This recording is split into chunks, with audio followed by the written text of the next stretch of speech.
I'm sorry, I'm trying to live stream on Facebook and it's Facebook. We usually live stream these to Facebook and it's not letting me do it for some reason, but that might be okay. We might just have to roll with that. When Kelly gets on, I'll ask her about it. But thank you for joining us today. We can go ahead and get started. I'll share my screen like I said.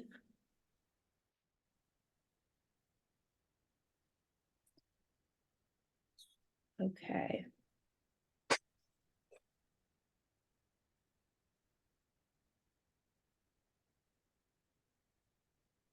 So hi, welcome everyone. We're doing our policy fellowship webinar for February here. And this meeting is called Conducting Effective Meetings with Decision Makers. My name is Maya. I use she, her pronouns. I'm on the policy team at PWN National.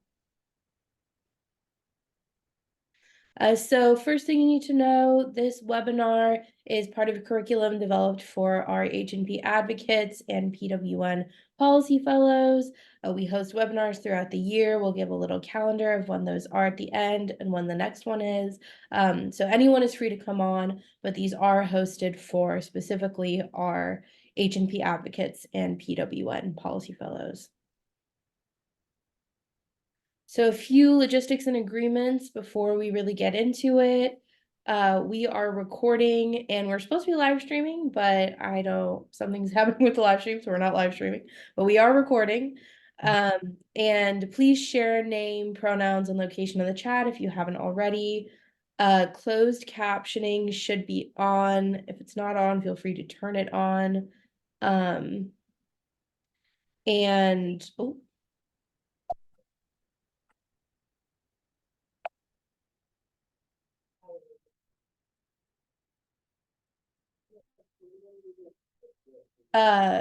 There are no dumb questions. This is a space to learn together. So if you ask questions in the chat, I will try to keep track of them. Heads up that PWN is at our staff retreat right now. So I'm the only PWN staff member on the call today, and I'm going to be doing slides and also trying to monitor the chat. So if you do have a question that doesn't end up getting addressed, please do email me and we'll try to get that addressed after the webinar itself. But I will try to keep track of the chat as well. Okay. So objectives. We have 3 objectives for this webinar. The first is to discuss the importance of MIPA and meetings. The second is to learn how to prepare and follow up on meetings. And the third is to learn how to articulate a clear policy demand. On a quick note, we're going to be kicking any AI transcribing bots. A recording of the webinar will be available for folks, and if you need any further accessibility assistance, please do contact us. And I'm now going to hand it over to our amazing presenter, Ronald Johnson, to introduce himself and get into our presentation for today.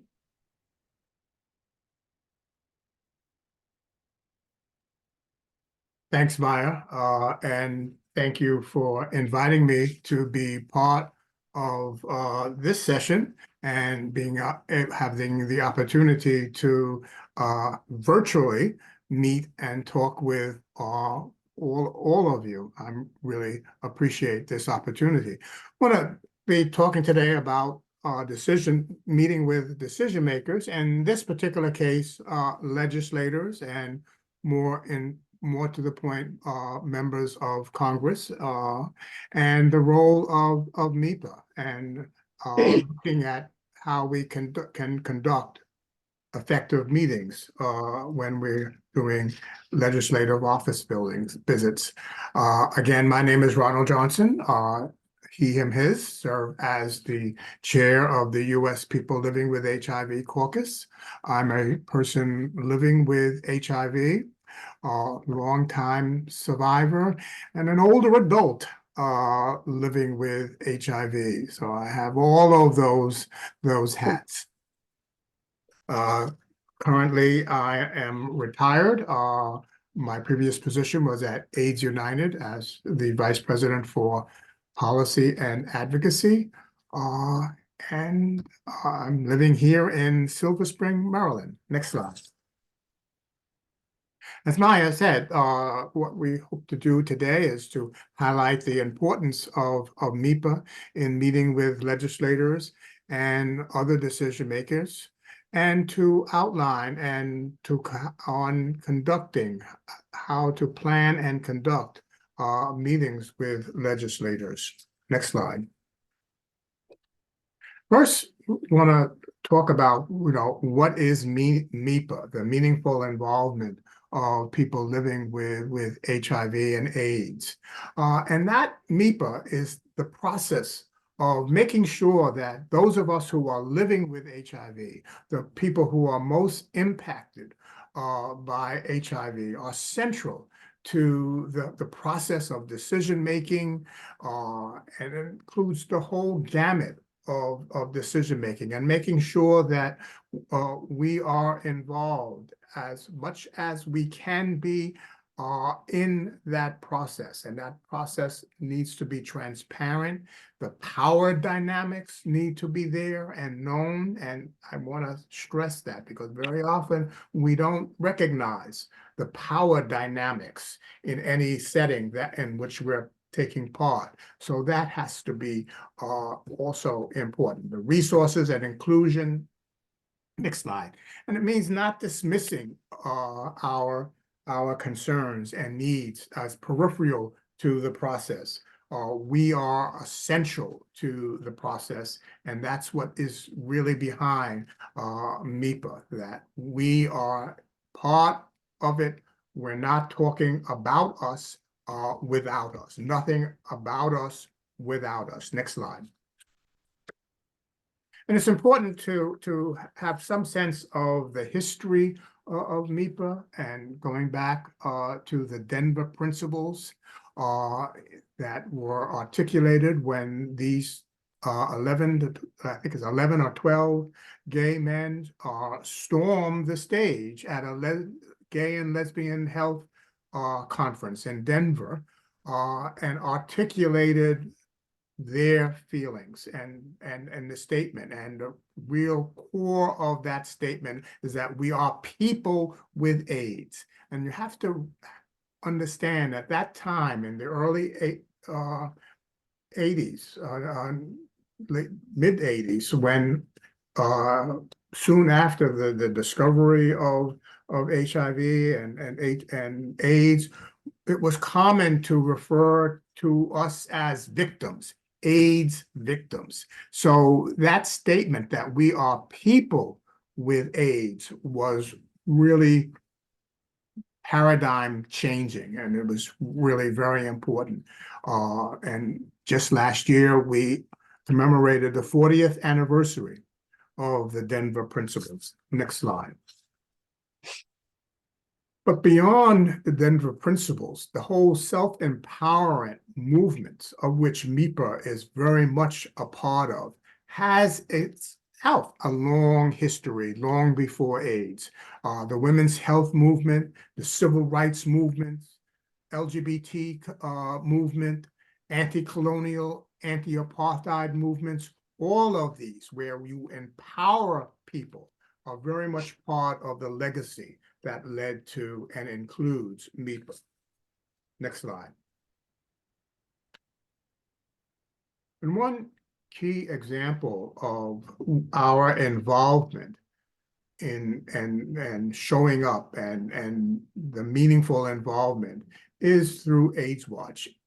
AIDS Watch is the largest gathering of HIV advocates, those people living with HIV, our allies, our friends, coming to Washington to advocate with Congress and to show up and to express our concerns and what we want to see happen in Congress. AIDS Watch is currently sponsored, and the presenting partners of AIDS Watch are AIDS United, the Center for Health Law and Policy Innovation at Harvard Law School, and the HIV Caucus. AIDS United is the organizing partner and provides nearly all of the staff work and the organizational structure, but it is very much a partnership among the three organizations, the AIDS United, the Center for Health Law and Policy, and the HIV Caucus. Next slide. And the meeting with congressional officers is very much at the heart of AIDS Watch. And those meetings with policy decision makers are an essential part of public policy and advocacy process.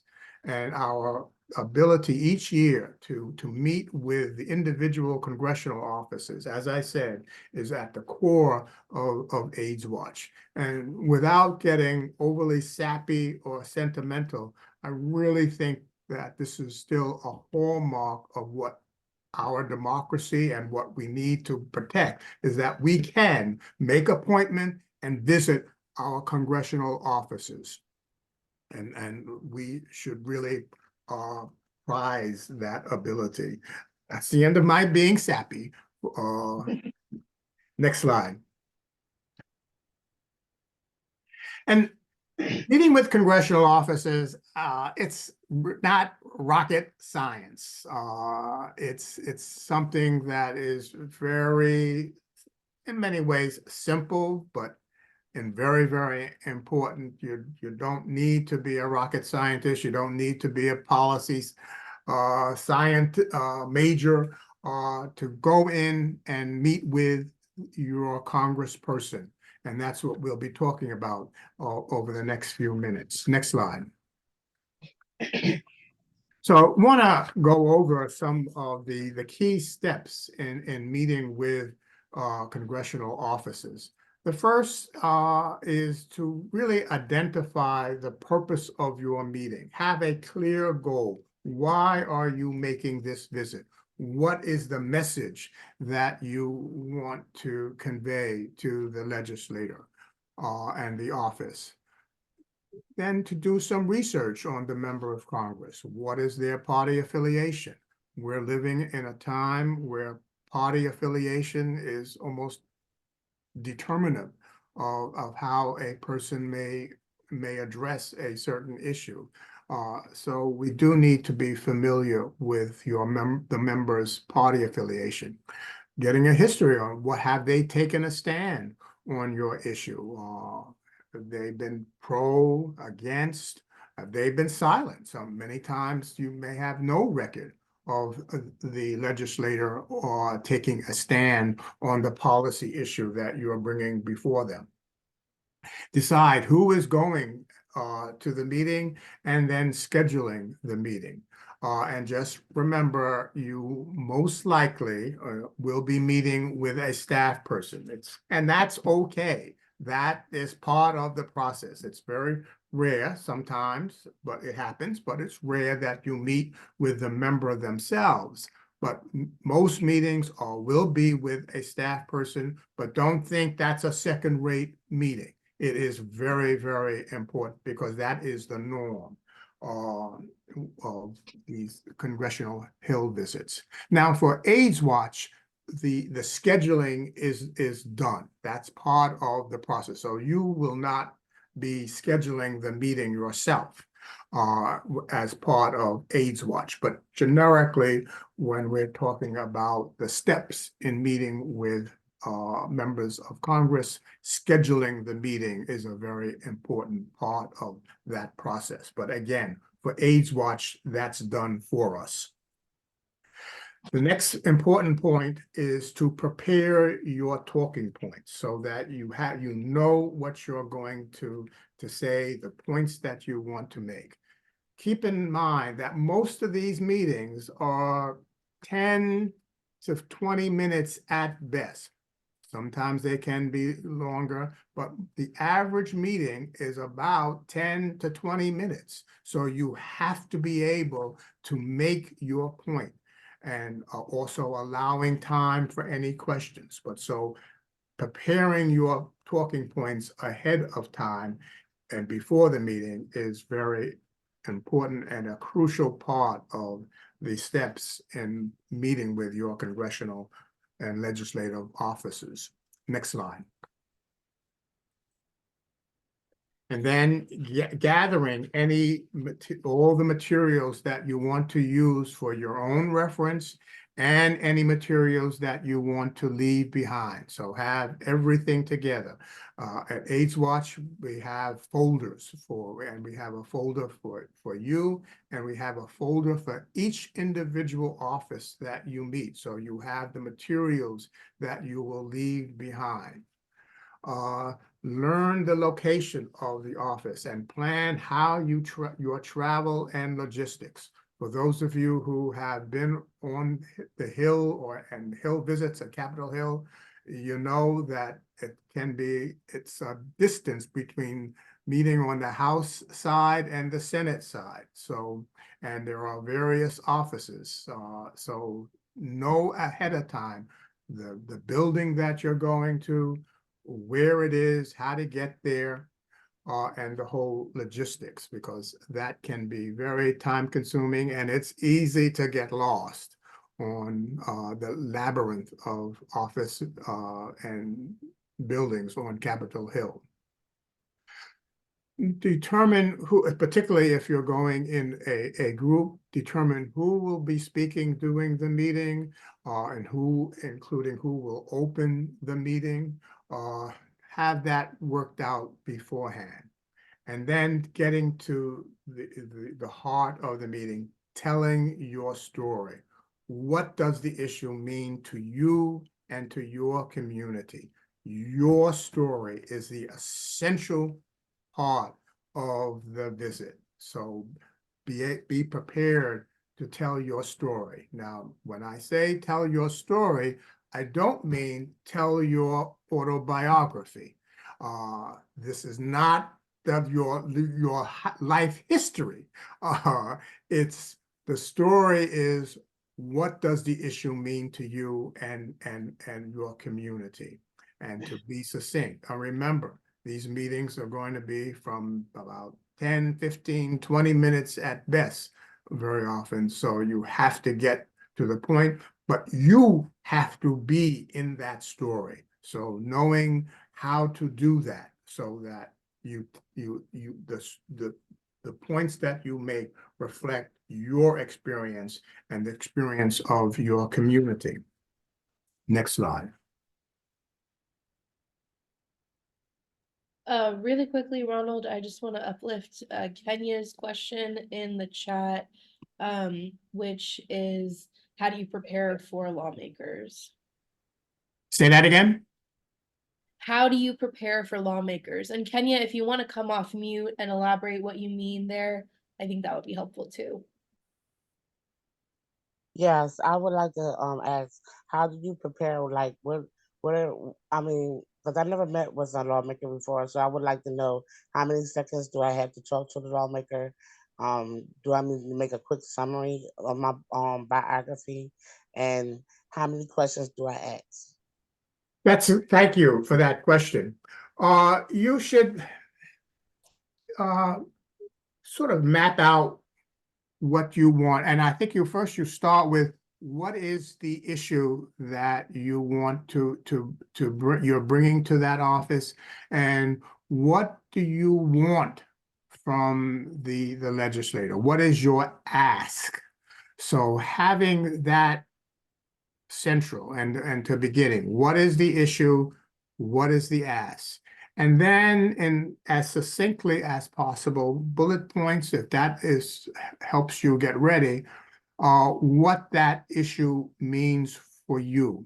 And again, that doesn't mean that you have to tell your whole life history, but how does that issue impact you? Why is it important for that legislator to support the position that you're asking about, and what that means for you, how it impacts you or your community? So having that in mind, and that's really part of the preparation. And I think it's helpful to think it out beforehand so that you can be as succinct as possible so that you get the position, you state the position, you are able to say what you want the legislator to do, or what do you want their position to be on that issue, and why it's important to you, or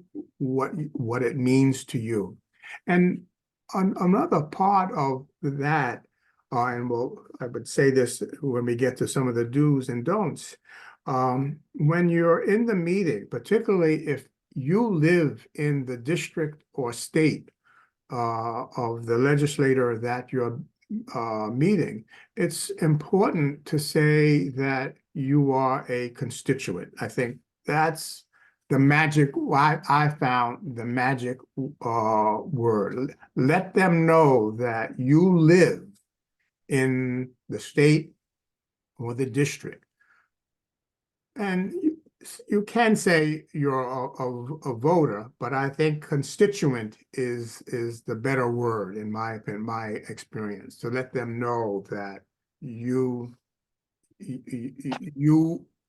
they represent you, they work for you. You are why they are there. I would refrain to say whether you voted for them or not. You don't say that. And we'll get that again in the do's and don'ts. But just the magic word is, if it is appropriate, to say that you are a constituent. So that's the connection they immediately will make. And again, more often than not, you're meeting with the staff person, but that's what the staff person will say to their boss. I met with this constituent. They live in your district. The unspoken understanding is they can vote for you or they can vote against you. But that's implicit. We never say that explicitly, just to say you are a constituent. Does that get at the question? I hope. That was perfect. Well, thank you. Next slide. And we already started it, but let's get to some of the do's, and very also important to some of the don'ts. And as we just talked about, do your research and be prepared. Have this, what you want to say mapped out.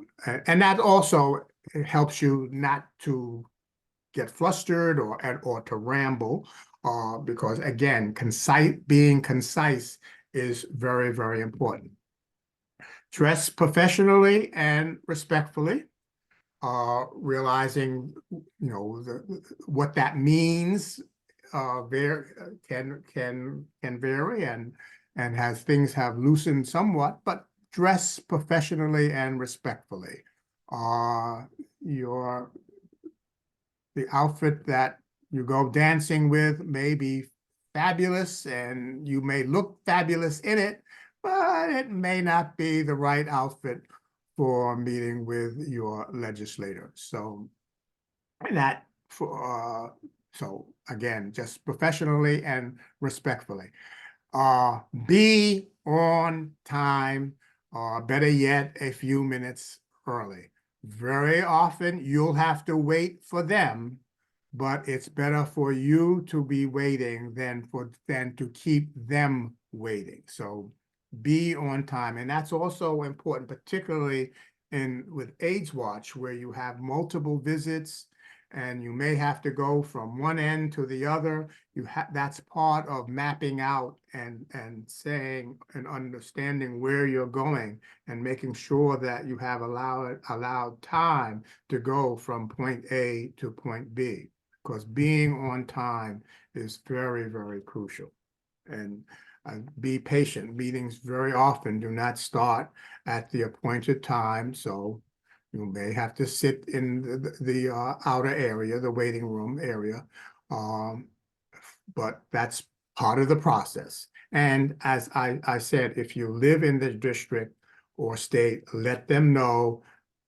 My magic word for that is to say, I am a constituent. As soon as you say that, it clicks. They know what you're talking about. And that's all that you need to say. And yes, there is a map on Capitol Hill, for Capitol Hill. That's part, for those of you who are going to AIDS Watch, that map is part of the package that you'll be getting. And it's a compact area, but it's large, and particularly if you're going from the House side to the Senate side, that can be a trek. So having a map is very handy. I'll talk about the tunnels, but that's a whole nother story, and I won't get into that.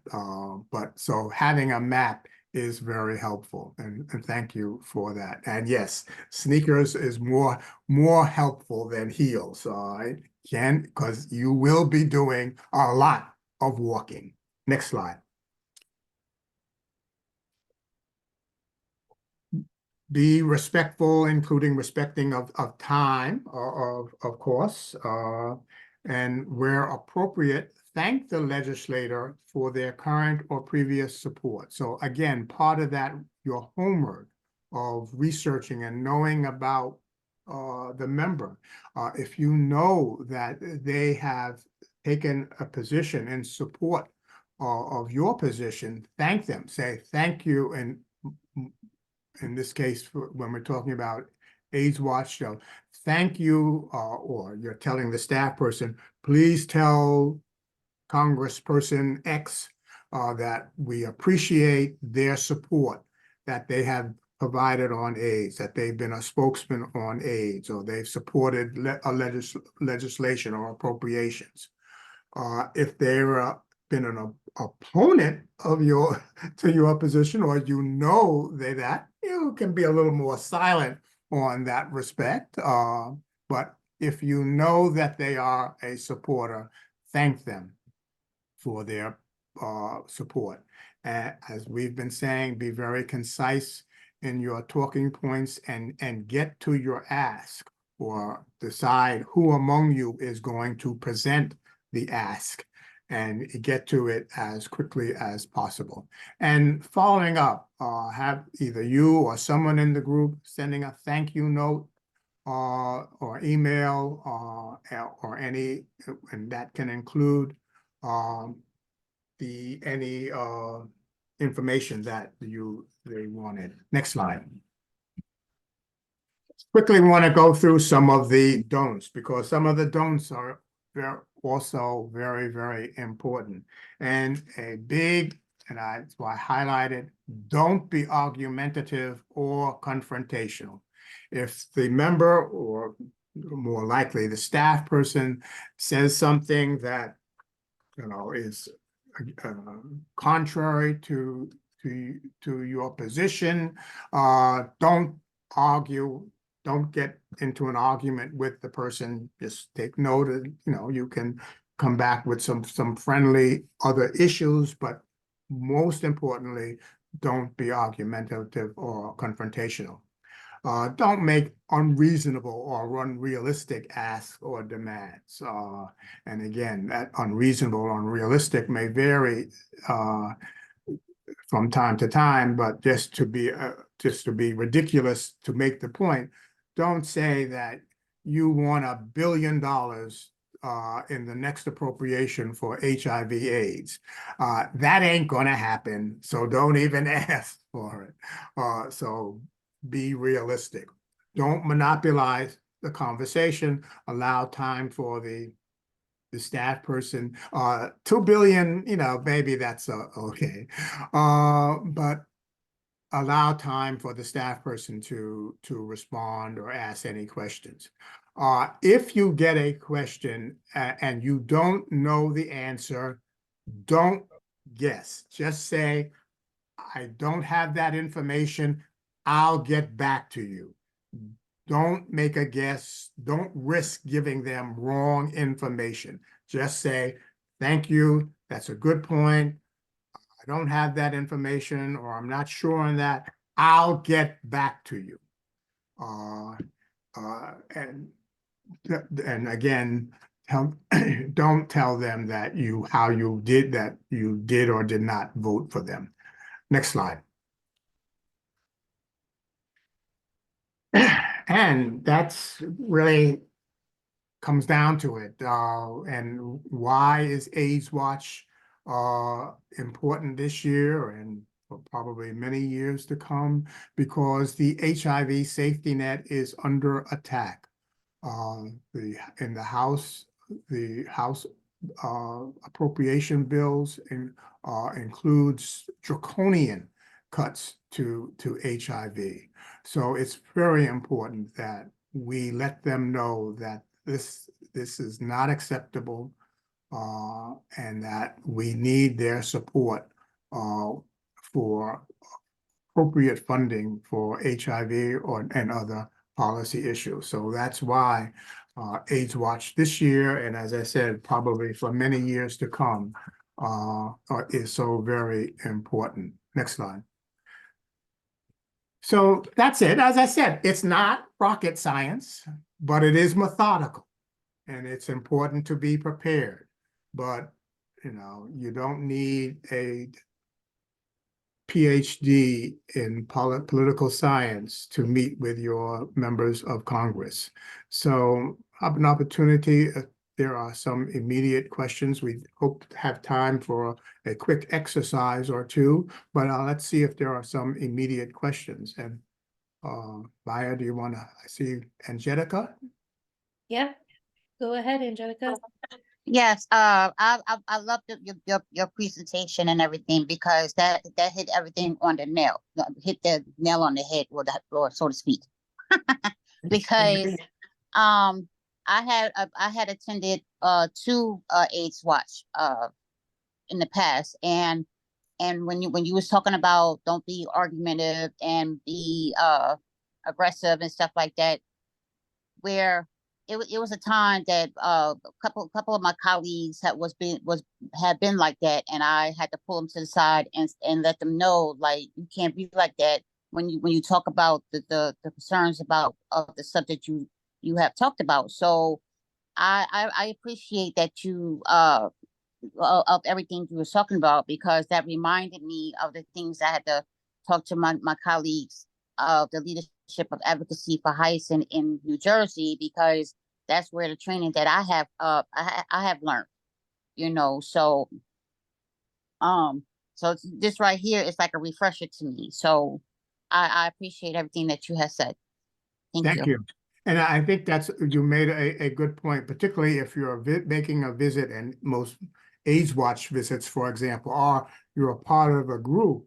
And if a member of your group is kind of going to be taking a more forceful stance on with the staff person, you need to be prepared to, politely, not being confrontational, but to ease the discussion away from that kind of right.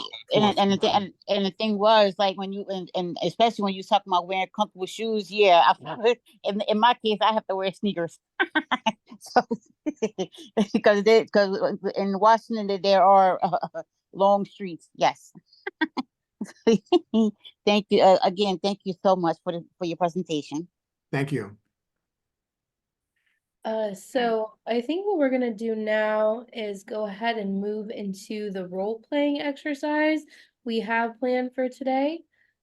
So what we're gonna do essentially is have Ronald be the legislative aide, or like the legislator, and have y'all be role-playing, coming to have a meeting with them. So we asked folks to prepare for today who their representative is and what the party affiliation is. And a federal policy issue that you would like to raise with your representative. So let's limit it to our fellows and advocates. Amongst our fellows and advocates, folks who do have that information prepared and would feel comfortable doing this role-playing exercise, can you raise your hand virtually, please? Okay.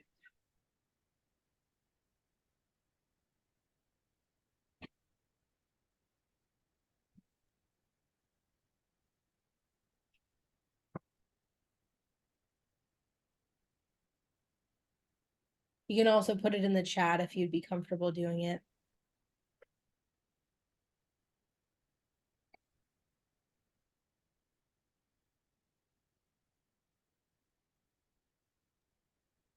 I see Shakina, you have your hand up. Shakina, would you like to be our first role player?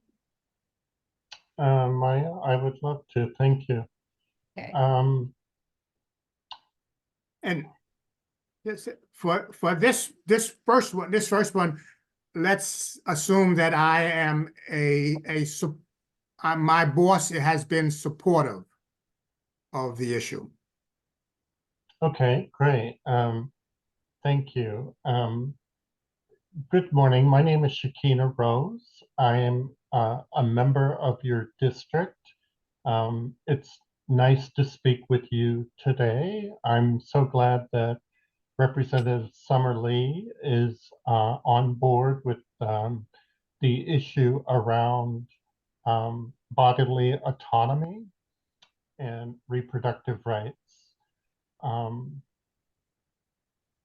She has supported this issue in the past, and I want to thank her for providing that support in our district. I'm a member of her district and I'm a constituent.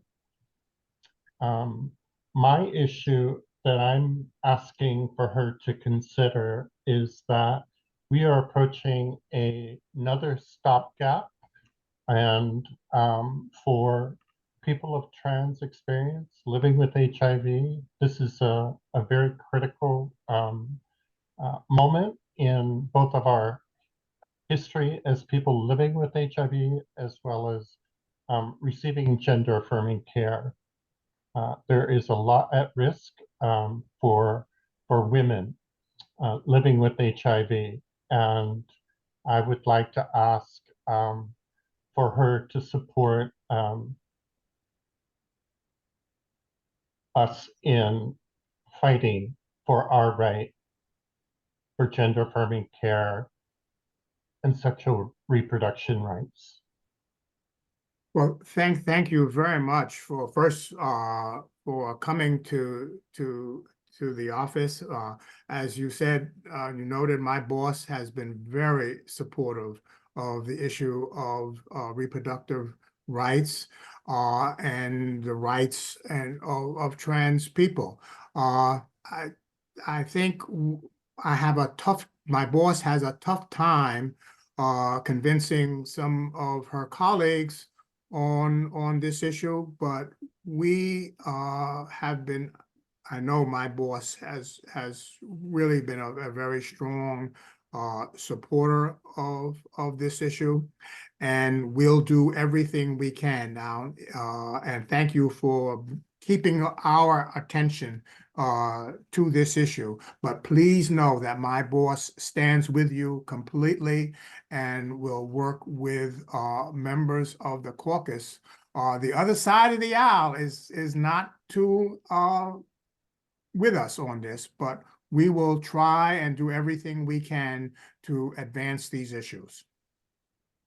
Thank you so much for the opportunity to bring an important issue that affects me directly, and thank Representative Lee for her ongoing continued support. Thank you. That was great, Shakina. Ronald, if you want to provide any other feedback, I think that would be awesome. And maybe we'll have LaShonda up to bat for our next role player exercise. Good evening, everyone. My representative would be John Rose, and he's a Republican of the 6th Congressional District. And I have the issue What that state? I have. What state?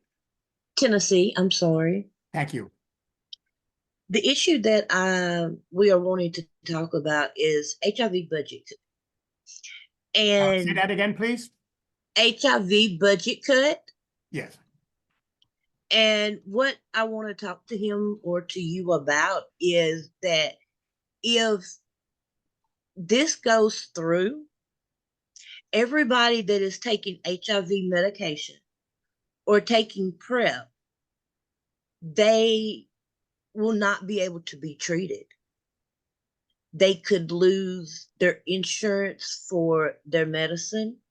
And then we're looking at another epidemic. If we do that, HIV is going to start spreading again. And we don't want that. So I just want to know if you could get behind us and support to not have the budget cut, it would be greatly appreciated. And I want to thank you for speaking with me, and you have a great day. Well, thank you for coming and bringing this.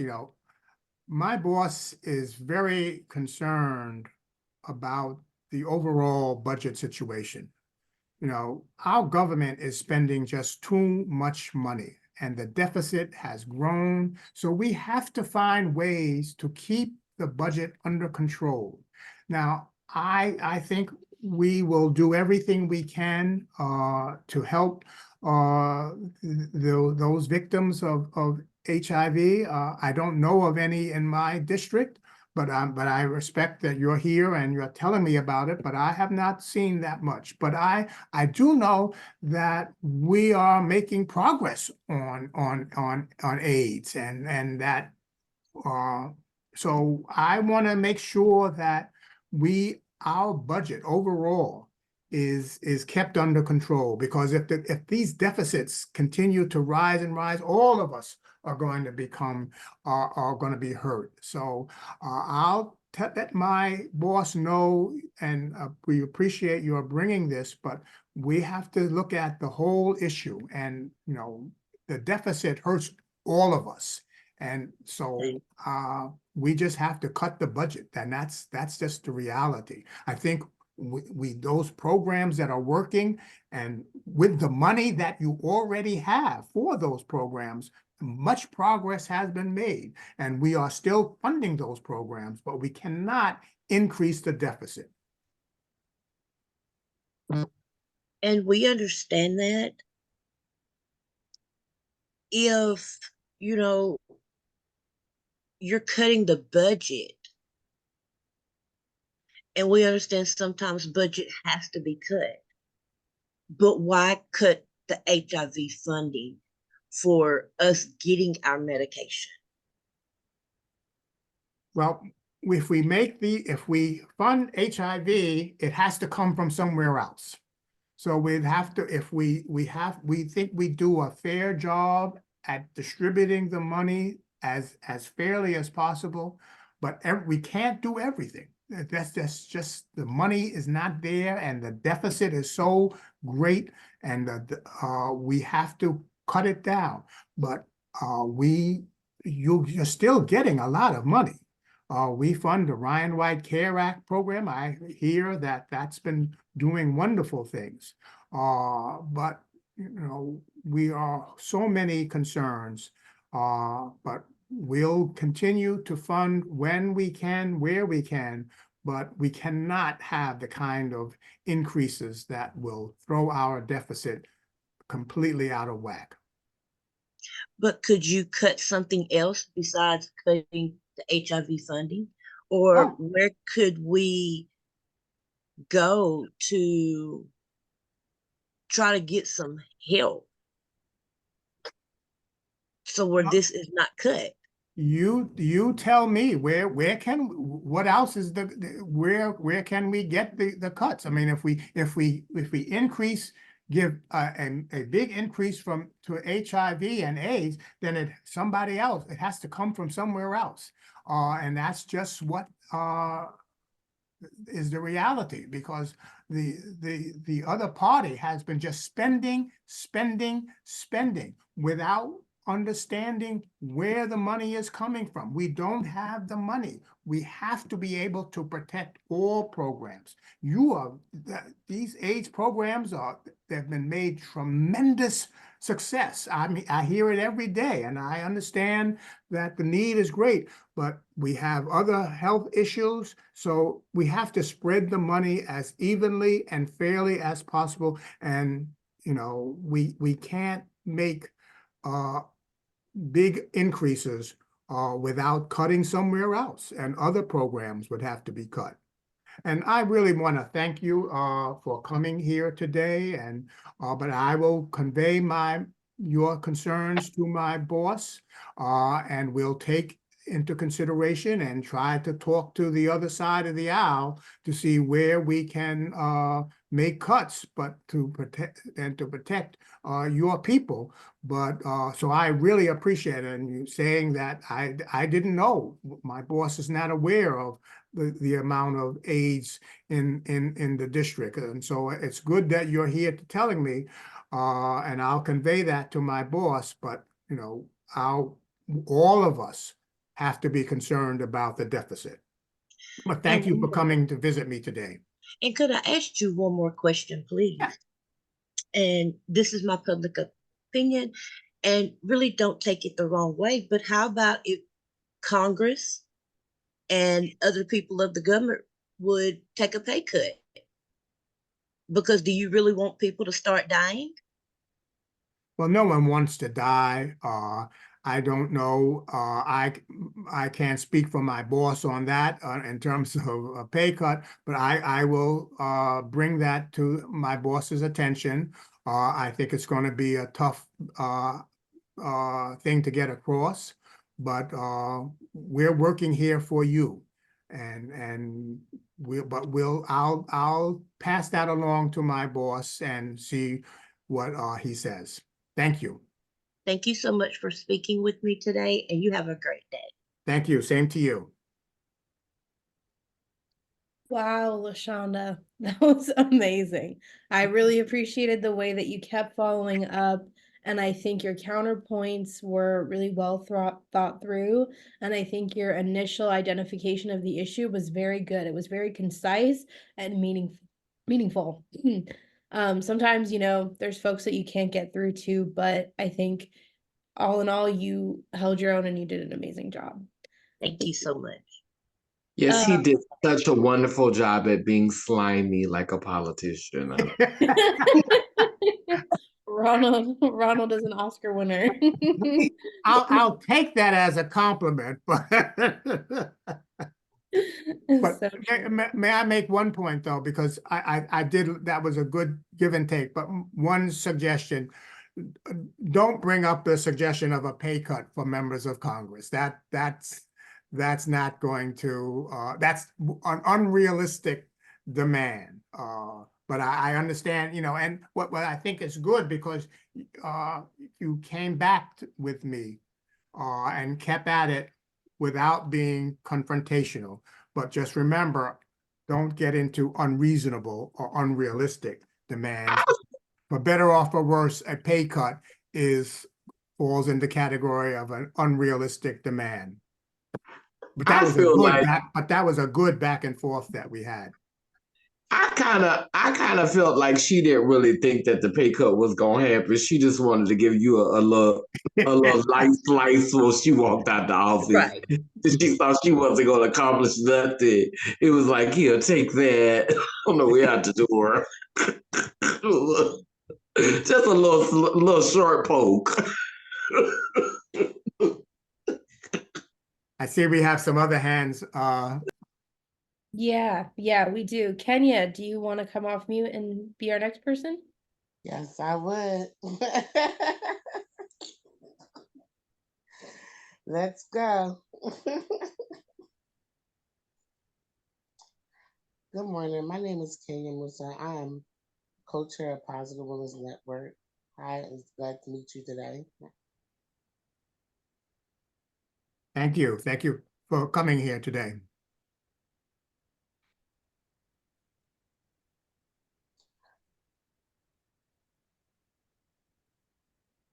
I have a question.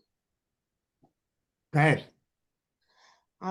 They said there's no question too dumb to ask, so I was wondering, because I'm a constituent of Pennsylvania, that's first, and I would like to say that we've been fighting on opioid prevention centers in our state, and there's been a lot of pushback on legislation on providing safe houses for these states. How do you how do you how do you plan on helping us with this issue? Thank you. I'm not familiar. What is a safe house? I don't think my boss is very familiar with that. Could you say a little bit more about that? Yes, opioid prevention centers are safe houses for drug users who use drugs, and it's a harm reduction tool for them to revive themselves, safely do drugs there, get safe syringes instead of being outside of the streets and syringes being laid out for people to be harmed. Are there any of those facilities in the district and in our district, in our state? We did have one safe house that we're presently fighting to fight to stay alive. But we had a lot of pushback from councilmen on that point, and they said that they were not they wanted to defund that safe house, and I think it's critical for a person with lived experience, and I would like to see that these safe houses stay open so that we can still monitor the drug users and make sure that syringes aren't on the streets. Well, my boss has really has a strong record of supporting drug treatment and prevention programs. As I said, my boss has never, we're not familiar with what the kind of facilities that you are talking about. I'd be really happy to get more information on them and to see what we can do. But so I really appreciate your bringing this to our attention. I will definitely pass it on to my boss to see what we can do. But we have been a strong supporter of drug treatment and education, and we'll look at this issue and see how we can continue our support. But thank you for bringing this to our attention. My boss has never talked about this with me, and I'm not familiar. I would like to get to know more about them. So thank you for bringing this to our attention. That is great because I also sit on the PAHJA Alliance coalition in our state of Pennsylvania, and we could educate you and your team on this issue. If we could just set up a meeting, would that be possible? Yes, I think that's a good idea. As I said, my boss has been very supportive of drug programs and would like to know more. So you have my card. Please send me some information. I think to keep us informed. As I said, we don't know much about this issue. So I'm learning about this for the first time. And I know my boss has never discussed this. So I don't know how much they know. But I will talk to them, my boss, about this and see what we can do.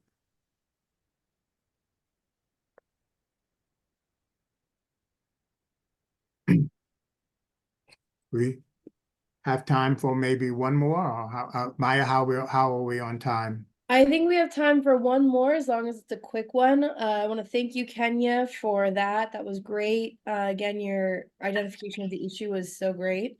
And I see I see Deborah's hand up. Deborah, if you want to hop on and be our last person. Okay. I just want to try. Okay. Can you hear me? Yes. Okay. Good afternoon, Senator. My name is Deborah. I'm the secretary for PWA in Greater Eastern Area.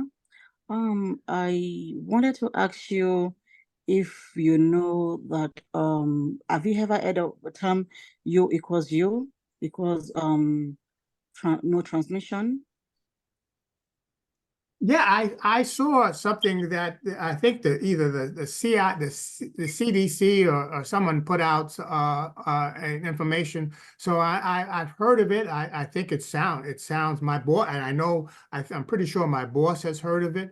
It sounds very exciting, and I think it shows that what we've done in being able to help people who are victimized by HIV. And we'd like to know more about it. So thank you. So what could you tell Okay, me, so what can we do? okay, so are you aware that even though that is the reality of where all the work you have cited has gotten to, are you aware that HIV, some people living with HIV are still criminalized today because they live with HIV? No, I haven't. I haven't heard it, and my boss, the senator, has not brought that up. So I'm not aware. Do we have those laws in our state? Actually, there are so many laws now in the United States that criminalize people living with HIV, and I feel that HIV is a public health issue, not a justice issue. So I wanted to ask you if, because I know that in so many years ago, those laws were made because you wanted the laws that you also put out there to support people to work. But in the recent time, so many things have changed and the laws are not being reviewed. Wow, I didn't know that. It sounds like these are state laws. Is there anything that Congress can do on this? There's a lot the Congress can do, even though there are state laws. Some states don't even have those laws, but when the issue arises, they just use a blanket law to actually criminalize people as long as they're living with HIV. And we think that is very unfair because it's a general public health issue. And I don't think health issue should become a crime. Well, my boss, the senator, would certainly agree with you on that. The senator has been a strong supporter of anti-crime measures and fighting crime. And so I think, again, we've never heard of these laws. There is no federal law for that. So, and I didn't know in our state whether there are those laws, but I appreciate your bringing this issue. I'll talk to the senator to see what we Finally, can do.